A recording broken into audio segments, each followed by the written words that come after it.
But I'm delighted nonetheless that we have, as part of our discussion, we are joined online by Ms. Salma Seetaroo, the CEO of Cashew Coast, who is one of our panelists and can share particularly the perspectives from small and medium enterprises and how they can be integrated in a resilient manner in global value chains. And we are also joined by Mr. Sheldon McLean, the Coordinator for Economic Development, Trade and Integration at ECLAC. And Mr. McLean has particularly been leading the process around the creation of a resilience fund for the Caribbean and looking at opportunities for innovation such as debt swaps. And so we look forward to hear from him in that context. So I would like to first go to Ms. Seetaroo. I hope she can hear us if she is online. Okay. Very good. So thank you very much for joining us. In relation to your experience, your company produces products which rely on nature and also climate. They are highly vulnerable to climate change. So how has climate change impacted your business? And how have you attempted to stay resilient in the context of climate change? Well, thank you, Mr. Adam. First of all, distinguished speakers, honorable panel members, and ladies and gentlemen, good evening. I'm delighted to be speaking to you tonight. So I'm Salma. I'm the CEO of Cashew Coast, which is an integrated cashew business operating in Côte d'Ivoire. We have integrated 5,000 smallholder farmers into an organic supply chain. And we have our first cashew factory, which is processing cashews into kernels, employing 700 people in Côte d'Ivoire, of which 70% are women. I'd like to first of all, thank you, Mr. Adam, for the question. And I'd like to turn the question slightly around. We've actually invested in this business because of climate change. The cashew industry is a $6 billion industry. It grew by 40% last year in a pandemic year. And we looked at the consumers. The consumers are making different choices when it comes to their food today. They're turning to plant-based sources because they're driven by environmental concerns and health concerns. And cashew is central to their diet or becoming central to their diet, whether it's vegan milk, vegan cheese, or healthy snacks. And on the other hand, we discovered an industry that's completely dysfunctional. 1 in 2 raw nuts are grown in Africa, yet 80% of it is processed in Vietnam. It means that the cashew kernel that reaches a European plate currently travels 20,000 miles instead of 4,000 miles had it been processed locally and sourced locally in West Africa. So I was particularly taken aback by the situation 3 years ago, and we set out to change the dynamic and to set a trend where we would be saving hundreds of thousands of CO2 emissions and creating local jobs where they belong, next to the local communities that grow the cashews. So this is not to say that climate change is not impacting us today. In a twist of fate, actually cashews becomes even more well-positioned in West Africa with increasing temperatures. Cashew is resilient to drought, and it's also, it requires less input in terms of fertilizer when you compare it to cocoa. So by 2050, we're expecting cashew to be the next substitute to cocoa for sustaining the livelihoods of the smallholders we work with. But the issue is about resilience. How do we then weather those changing weather patterns with our smallholders? Obviously, intercropping, beekeeping, and better agricultural practices are required. But how do we then convince a farmer who's completely hand-to-mouth to invest the time and effort into building those practices onto his farm?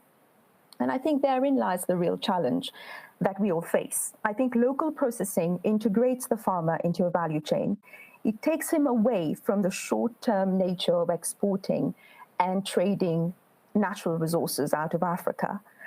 But secondly, it's also about rebalancing the value chain of the cashew industry. Currently, it's heavily weighed in favor of roasters, packers, and retailers in Europe, to the detriment of cashew growers and processors in West Africa. And as such, the challenge is to convince retailers, at least my challenge, is to convince retailers in Europe to choose cashews that are sustainably sourced and that are environmentally friendly, i.e. West African cashews. Thank you so much for that detailed example of how, through trade, we can improve livelihoods among the most vulnerable, but it is also profitable. And perhaps as a follow-up question, as someone who has been involved in investments, what are the main challenges that you had to overcome in terms of making that change of investing properly in West Africa and bringing those investments into a region that maybe was seen as vulnerable?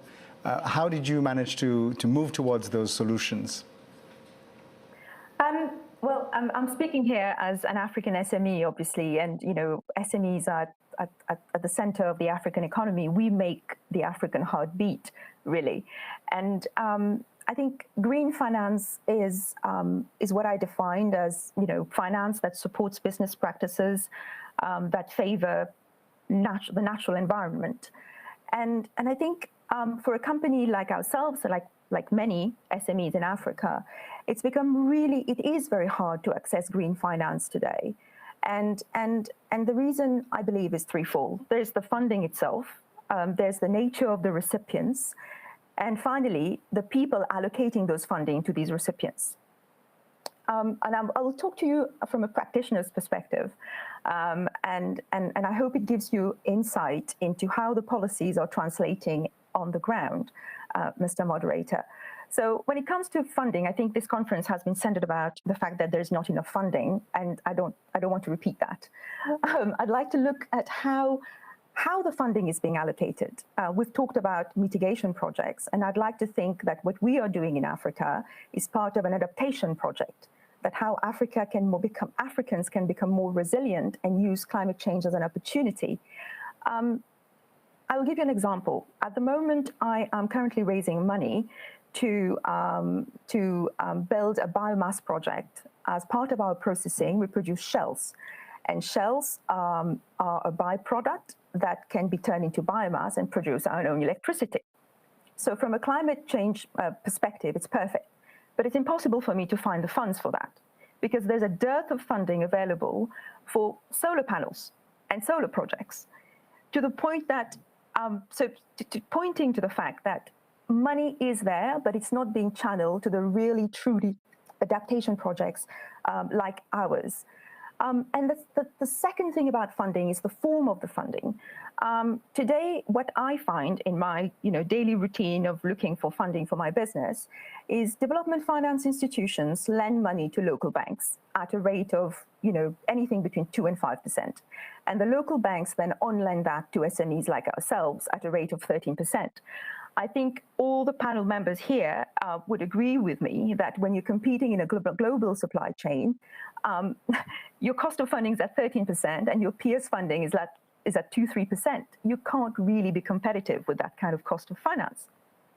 And lastly, I'd like to point out around the people allocating those resources. I think what I have found is that local banks do not have the capacity to actually understand green finance, understand sustainability, understand transparency, and really allocate funds on the basis of an ESG framework. And I think training has to be given to the local banks before they are handed money for SMEs like ourselves. And similarly, private equity funds are not interested in SMEs like ourselves. We are risky, we are difficult, we are small scale, and we have low returns. So there is a big discrepancy between the private equity model and the attractiveness of SMEs today. And I think these can all be cured through cheap funding. Cheap long-term funding is the way forward to make us more competitive. And cheap long-term funding that is allocated transparently from people who are fully trained, talents from Africa who are fully trained in understanding what ESG is and what climate finance is. Thank you so much. And I think you have perhaps given the answer that I wanted for the last question, but I will ask it nonetheless. What is, if you have a free hand, what is the one thing that you would ask policymakers to do that can allow your type of success to be replicated? Christmas is fast approaching, Mr. Moderator, so I'll jump on this opportunity. I would probably say slapping cashews with a carbon tax, because it's completely unacceptable today that we have cashews that have traveled 20,000 miles and that are being preferred by retailers, whilst we, producing locally, sourcing locally, and exporting within 3 weeks away from Europe, are not getting preferred. So I would definitely vote for a carbon tax. Thank you very much, and thank you for sharing your experiences, which are really practical. And just on your last point, I would perhaps point to some examples that we have seen in Africa, recent studies that we have done by the Economic Commission of Africa, that are shown by investing in these local value chains, local and regional value chains, and on green projects, you can get returns in terms of value addition of up to 420% and job creation of over 250%. So I think in vulnerable countries, the investments can really make a difference, and I think that's what we want to unlock. So I'd now